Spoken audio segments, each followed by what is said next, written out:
નમસ્કાર દર્શક મિત્રો, ગુજરાત ડિવિઝન ન્યૂઝમાં આપનું હાર્દિક સ્વાગત છે। સમાચાર દાહોદમાં ખાખીને લજવટી ઘટના, પોલીસ બની બુટલેગર, ચાકલિયા પોલીસ એલસીબીની સંયુક્ત કાર્યવાહીમાં મોટો ખુલાસો। દાહોદ જિલ્લામાં પોલીસ બેડાને શરમમાં મૂકે તેવી ગંભીર ઘટના સામે આવી છે। ચાકલિયા પોલીસ સ્ટેશન થતાં એલસીબી પોલીસની સંયુક્ત કામગીરી દરમિયાન વિદેશી દારૂની હેરાફેરીમાં પોલીસ કર્મીઓની સંડોવણી બહાર આવતા જિલ્લામાં ચકચાર મચી ગઈ છે। મળતી માહિતી મુજબ ચાકલિયા પોલીસ સ્ટેશનના 3 કોન્સ્ટેબલ દ્વારા વિદેશી દારૂની હેરાફેરી કરવામાં આવી રહી હતી। મારુતિ અલ્ટો કાર દ્વારા પાયલોટિંગ કરવામાં આવી રહી હતી, જ્યારે રાજસ્થાન તરફથી ટાટા પંચ કારમાં વિદેશી દારૂની હેરાફેરી થતી હતી।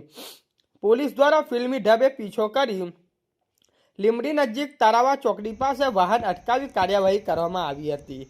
આ કાર્યવાહીમાં દરમિયાન અંદાજે ₹66,000 કિંમતનો વિદેશી દારૂ ઝડપી લેવાયો હતો, જ્યારે કુલ મળીને ₹5.66 લાખનો મુદ્દામાલ પોલીસે કબજે લઈ કાયદેસરની કાર્યવાહી હાથ ધરી છે। તપાસમાં ચાકલિયા પોલીસના કોન્સ્ટેબલ અર્જુન ભુરિયા, મોહન તાવિયાદ તથા પ્રકાશ અઠીલાની સંડોવણી સામે આવી છે। ઘટનાનો ખુલાસા બાદ 3 પોલીસ કર્મીઓ ફરાર હોવાનું જાણવા મળ્યું છે।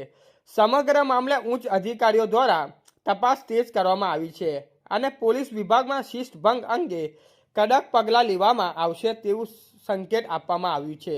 આ ઘટનાથી દાહોદ જિલ્લાના પોલીસની વિશ્વસનીયતા પર પ્રશ્ન ઊભો થયા છે અને લોકોમાં ભારે ચર્ચા ચાલી રહી છે। રિપોર્ટર વિપુલ કુમાર બારિયા, પીપલોદ। સમાચાર જોવા માટે ગુજરાત ડિવિઝન ન્યૂઝ ચેનલને like, share, subscribe, bell icon press button દબાવવાનું ના ભૂલશો। ધન્યવાદ।